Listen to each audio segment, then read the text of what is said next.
सवारी जाती है, अकबर की सवारी जाती है मुँह में बका है बाबेला, है मुँह में बका है बाबेला, अकबर की सवारी जाती है। राजा अकबर राजा, राजा अकबर राजा।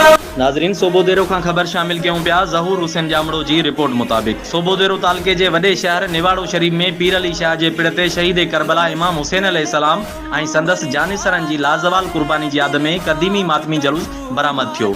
मातमी जलूस में नंढनि वॾनि ॻोठनि मां वॾे तादाद में मोमिननि शिरकत कई, जितां क़दीमी हुसैनी इमाम बारगाह वॾे पिण ते मथे जे ज़ंजीरनि जो मातम कयो वियो। मातमी अज़ादार जलूस मंज़िल तरफ़ रवानो थियो। मातमी जलूस में हर तरफ़ मौलाए हुसैन अलैहिस्सलाम जो सदाऊं बुलंद रहियूं। मातमी अज़ादार ज़ंजीरनि, चाकुनि, छुरियुनि ऐं सीना ज़नी सां मातम जारी रखियो।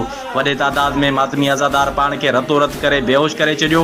बर वक़्त मातमी नौजवाननि जी मलम पटी करे महफ़ूज़ हंधनि ते इलाज लाइ नियो वियो। मातमी जलूस जॾहिं मोहम्मद बचल ओठे जे पिण ते पहुतो, जिते मातमी अज़ादारनि जन में औरतूं बि शामिल बाह ते मातम कंदा बाह मां गुज़रंदा विया। सोबोदेरो पुलिस SHO हाजी अमीर अली चांग सिक्योरिटी जा इंतज़ाम सख़्त कया ऐं स्काउट जे नौजवाननि पिण सिक्योरिटी संभाली।